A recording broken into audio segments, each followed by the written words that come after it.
Welcome to The Disappearing Mind, a unique podcast helping you find clarity and support along your dementia journey. Now, join National Dementia Trainer and Coach Dawn Platt for an all-new episode.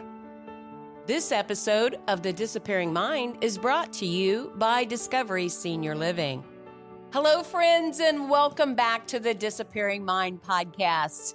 I'm your host, Dawn Platt. I want to thank you for joining me today.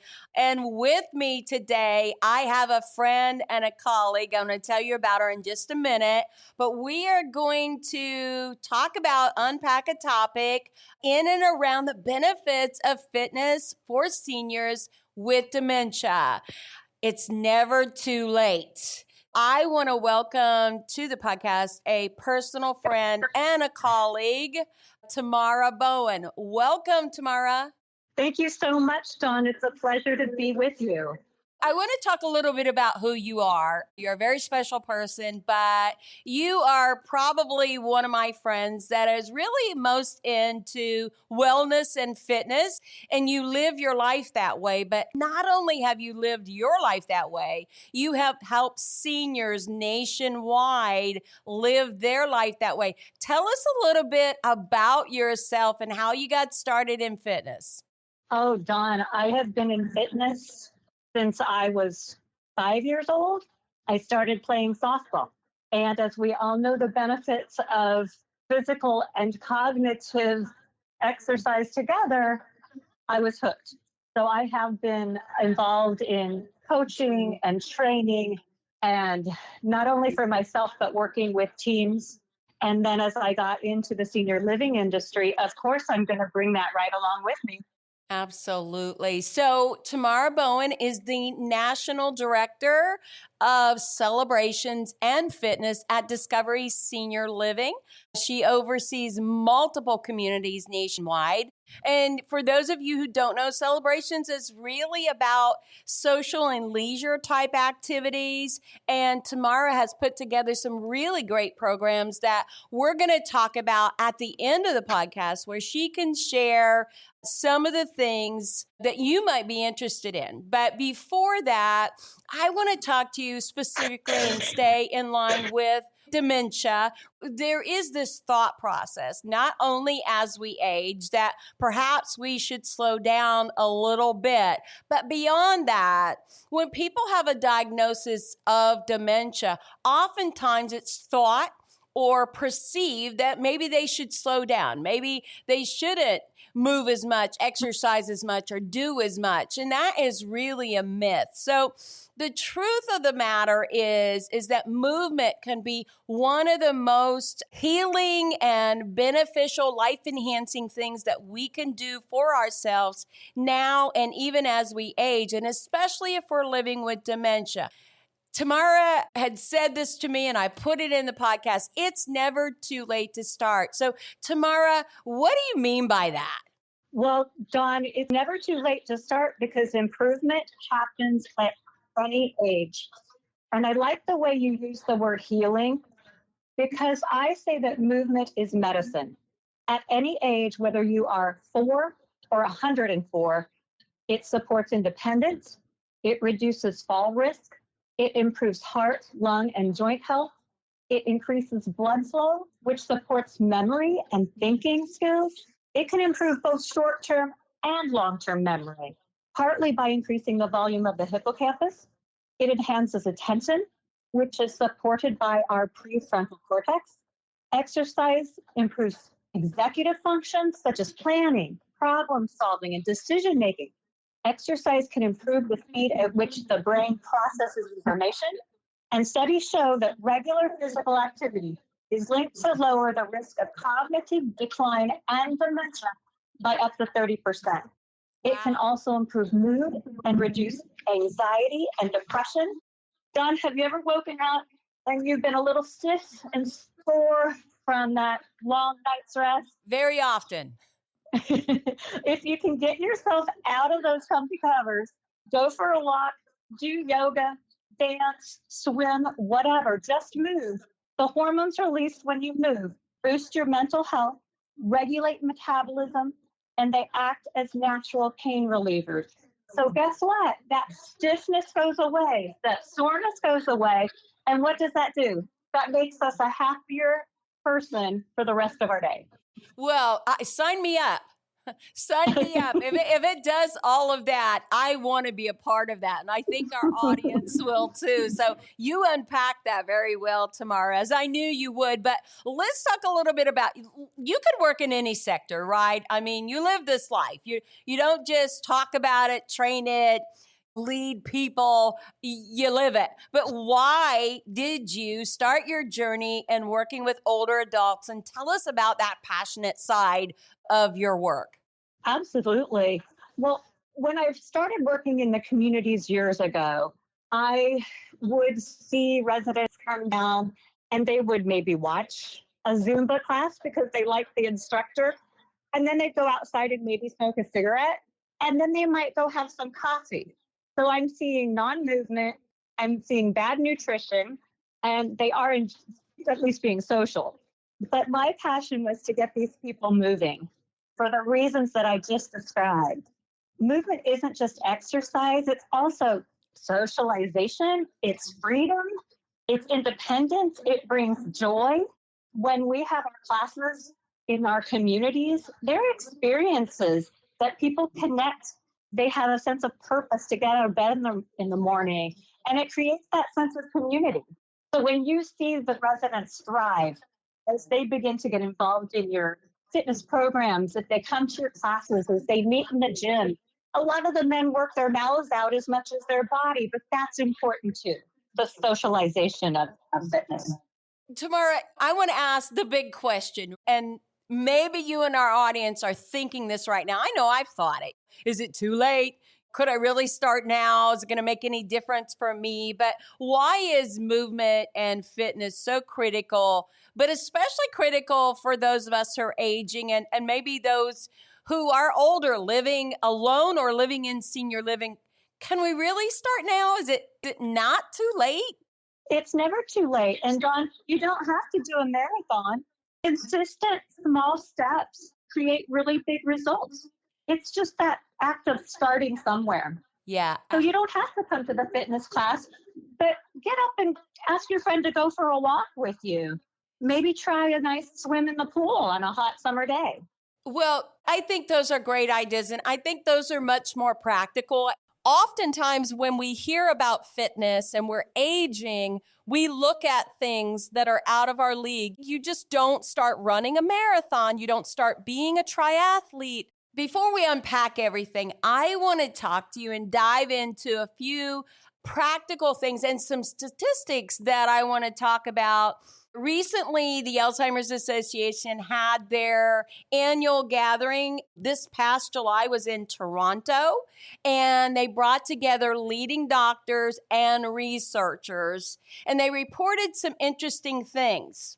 Regular physical activity may reduce the risk and even slow the progression of Alzheimer's disease and related dementia. So importantly, these results have been consistently observed over the years and confirmed year after year after year. There are multiple research studies, some of them that I took the time to look up, and I just want to talk about a few. So here's an excerpt from a clinical trial that was done by Wake Forest. It says low and moderate intensity exercise in older adults with mild cognitive impairment slowed cognitive decline over a 12-month period of time. What do you think about that?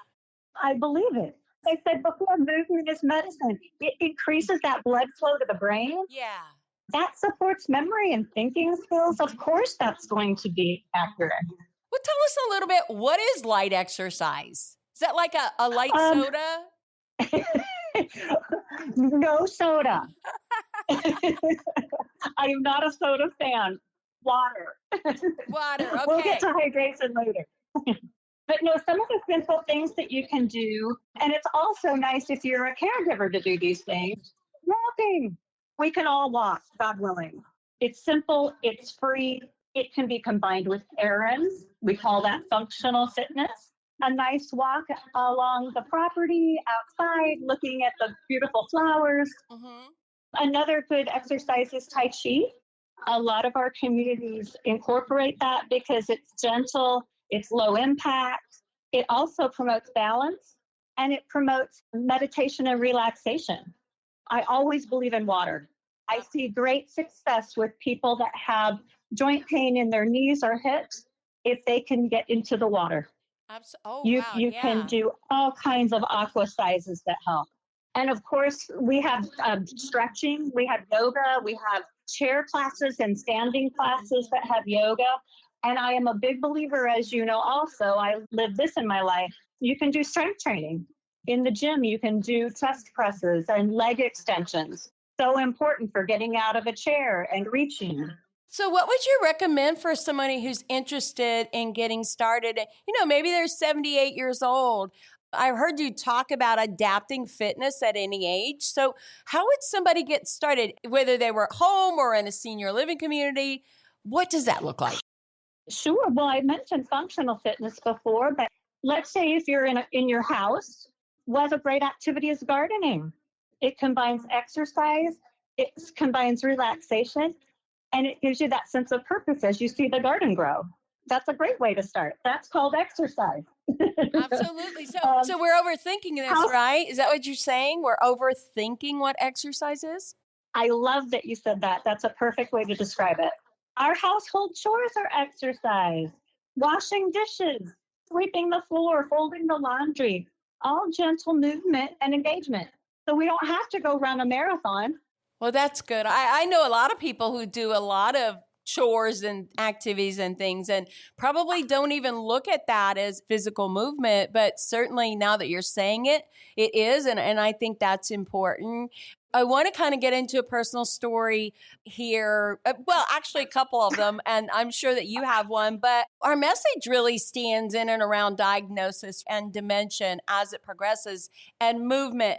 I know as a practitioner, I know in taking care of so many people over the years who have been diagnosed that keeping them mobile, keeping them moving, keeping them active is really, really important. And studies time after time, I have multiple ones here. I'm not going to read them all that really show and prove that movement, as you're talking here, really helps with preserving cognition and lowering decline. And, I have a story of a lady. I used to tell this story in a class that I taught, but her name was Sandy. She lived in one of my communities many, many years ago. Sandy came into the community, very active, spry, little Jewish lady who had her little dog, and she walked her dog every day. And she was probably about a size 8. Whatever that weight is. She wasn't real tall, maybe 5'3", something like that, 5'4".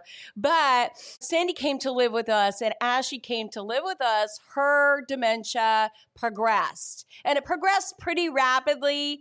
She ended up having to be moved to memory care because she just needed more supervision. She needed safety and security. And as she went over there, it was a smaller community, and she became very social. She generally participated in anything that went on.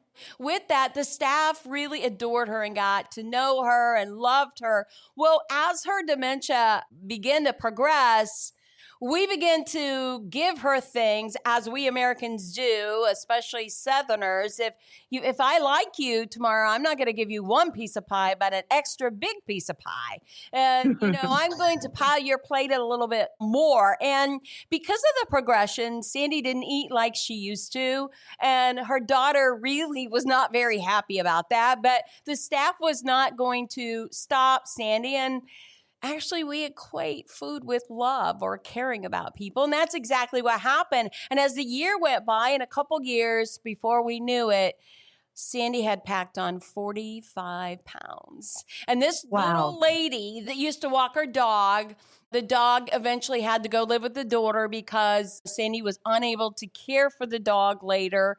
And Sandy became a little bit more immobile in that little frame because with 45 extra pounds on it, not exactly as spry as she used to be. So what happened is that Sandy began to ride in a wheelchair, and she rode to dining and activities in a wheelchair. And even though she could walk, she could get there quicker in a wheelchair. Before we knew it, Sandy was immobile. And it took one person to transfer Sandy, and then it took two people to transfer Sandy. Unfortunately, Sandy developed pneumonia and had to be hospitalized. And the hospital didn't know that Sandy couldn't walk. After she had her antibiotics, therapy started, and they began to walk Sandy. And wouldn't you know, Sandy could still walk. And they began to do slight workouts as you would do with somebody her age who was progressed. And when Sandy came back, she was walking on a walker independently. And so that's my story to say, let's not assume, let's not put limitations on people quickly. Let's not make it so convenient that we take away somebody's ability. And that's a true story, and one that I think probably happens more than not. It's a story I never forgot. But what do you think about that story? Well, I'm happy that it has a happy ending. Absolutely. And I can tell you in our Fit Camp programs at Discovery, we have wonderful stories such as you just described. In one of our communities, there was a woman who was not into fitness. She didn't come to the classes. The fitness coordinator encouraged her and encouraged her. She ended up coming to the classes. She started with aqua. She kept walking. She said she lost 100 pounds and she felt so much better. She became active in the community, and she now teaches classes for that fitness coordinator when he is on vacation. Wow, I love that story, and you probably have hundreds of those. Let's get into some practical approaches for our audience. I think that that's really going to be important. So for someone starting out, or for the population we're talking about, either seniors with or without dementia, how do you approach frequency and duration? I believe that it's important to do something every day. You know, I live my life that way. Yes. But it doesn't have to be going to the gym, and it doesn't have to be going to a class. If you like to dance, go to the dance class or put on some music and dance in your home. A lot of the residents in our communities like the recumbent bikes and the new step. Very simple, very enjoyable. The new step works both the arms and the legs at the same time. And go, start small. I don't care if you go 5 minutes. At least you're in there and you're doing it and you're trying it. I can tell you a story about one of our Blue Zone regions if you want to hear it. Sure. Tell me a story. One of the things that I believe is important is combining everything along with exercise. So there's this little village in Okinawa, Japan, and I saw this story and it warmed my heart, that it started out showing all of the residents in this little village gathering together at a beautiful sunrise in a park, and they're doing their movements together. Stretching, arm movements, simple things, something that anyone of any age could do. And why do they do that, Dawn, so early in the morning? Because they love to work. They go to work. It's not uncommon to go into a bookstore and there is a 98-year-old woman greeting you. And there is a 68-year-old woman that asks if she can help you find the book. And there's a 38-year-old woman ringing you up at the register. And that's 3 generations of a family. Wow. So what is that? It's social, it's family, it's connection. The 98-year-old loves to still chat with all of the customers that come in, and they're all together. The other thing, and you hit upon it with your story, nutrition also plays a big part. Absolutely. In Okinawa, in this village, yes, they have a plant-based diet. Purple sweet potatoes is their main vegetable. Soy, tofu, grains, some fish. A very healthy diet because nutrition is also critical for cognition. And we're going to have an entire podcast on nutrition coming up. Love it. So yeah, we're going to take care of that. You've talked about some guidelines. You shared a little bit about short sessions, but let's talk about short sessions, consistency, and flexibility. So I love the fact that, or I feel like when I'm hearing you, that I don't have to be so serious. I can mix in some swimming. I can mix in some activities around my home or gardening. So talk about consistency and being flexible with yourself. Sure. And by doing all those different things, you're not going to get bored. You're not going to wake up and go, oh, I have to go to the gym again today. So to answer your question, yeah, keep it simple, structured, familiar. I believe it's important to have at the same time every day because we all thrive on routine, especially if we're suffering from some cognitive decline. Routine is really important. And then choose activities that match your ability level. So maybe if you're just starting out, you want to do a seated strength class or a gentle yoga class. In our communities, we do fun things. We do balloon volleyball. We have walking groups. We always use music because music is really important to spark joy, I believe. And then multiple senses you want to involve movement, music, visuals. You want to include all of that. Make sure that you're choosing enjoyable activities. And then safety, of course, is always important. That's why we like to have the classes in our community. We would prefer you to come to our class than do it at home alone in your apartment. But if you have to, there's many ways that you can do it safely. Make sure you have a chair beside you for balance and stability. And be patient with yourself. Start slow and then move up from there. And when you see your own progress, it makes you really happy. Absolutely. I love those tips. Oh, and Dawn, the most important thing, try to do it with a friend. Try and do it with a friend. That's great. Yeah, social activity together. Let's so many of our audience are caregivers, right? They are caregiving for a loved one who has dementia. So this is for you, caregiver, as well as the person, your loved one, to say. But let's just talk a little bit about what role that a caregiver can play in promoting safe movement at home or in a community setting. So how can the caregiver get involved and include themselves so that they are healthy and spry? That's exactly what you want to do because, as we all know, caring for a loved one with cognitive decline or dementia, it can be really hard on the caregiver. But exercise can help with that. Caregivers can participate in whatever their loved one is doing. It gives great mutual benefit, right? Yes. Walking, stretching, tai chi, those things we talked about, it not only improves the person's physical and emotional well-being, but it also really helps manage their neuropsychiatric symptoms. It offers a way for caregivers to stay physically active and to handle all those demands that they have of caregiving. For the person with decline, oh goodness, it can improve balance, reduce that restless urge to wander, helps with muscle strength, increases that oxygen and blood flow to the brain, and it can also help stabilize that day-night rhythm. We talk about that a lot. So, yeah, and for the caregiver, gosh, that physical activity, it's going to kind of release stress. It provides an outlet for energy, and it gives them some physical improvement to help with their caregiving duties. Wow, that's great, Tamara. So let's turn things around just a little bit. Before we start to close, can you tell us about some of the specific programs Discovery Senior Living offers, like your Fit Camp or Silver Sneakers, that families might want to consider themselves? Oh, gosh, I'm glad you brought that up because it's very exciting at Discovery Senior Living. We just got approved to have 150 of our celebration directors, our fitness coordinators, our memory care directors, and our celebration coordinators get certified in Silver Sneakers. There are 9 different courses that they can get certified in, and one of them that they just added is a mobility class for memory care.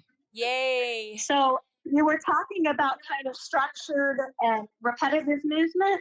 That's exactly what this is. The instructors lead the residents through a series of exercises that are really simple to follow and could be easily adapted.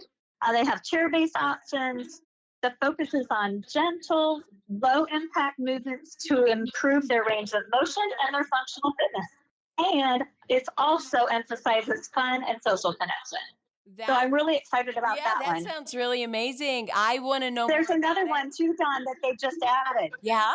Brain benefits. Wow. Okay. Well, I count know. me in. Count me in. I'm going to get certified in that. I'm very, very interested. So sign me up. And if anyone else wants to know more information, we'll have resources on our website that people can visit. And of course, you could visit the Silver Sneakers website as well. What an exciting program to bring to Discovery Senior Living. So excited about that. Well, Tamara, I want to thank you so much for sharing your expertise with us on this episode of The Disappearing Mind. I love your message, and it's never too late to start. Everyone, you've heard Tamara and I talk about that, and that movement really is medicine for your brain and for your body. Any last minute thoughts you want to give to our audience, Tamara? I just say keep it fun, don't be hard on yourself, and start small and have a big win. Thank you, Tamara. For those of you listening, I encourage you to take one small step this week, whether it's a 5-minute walk with your loved one or dancing to your favorite song in the kitchen or simply stretching together. Remember that every movement counts and every step can bring joy and connection and health to you. Stay tuned for our next podcast with Tamara. Watch for it, where we're going to dive into the role of nutrition and brain healthy living and eating for seniors, how that can impact our life and our health. If this episode has been beneficial to you, please like, share, and subscribe. We are here for you at The Disappearing Mind. Visit our website at www.thedisappearingmind.com. Again, this is Dawn Platt. Until next time, make it a memorable day. Thank you for joining us for the Disappearing Mind podcast. We hope it's helped you find clarity and support along your journey. Be sure to subscribe to never miss an episode. Visit our website to suggest future topics and share the podcast with friends and family.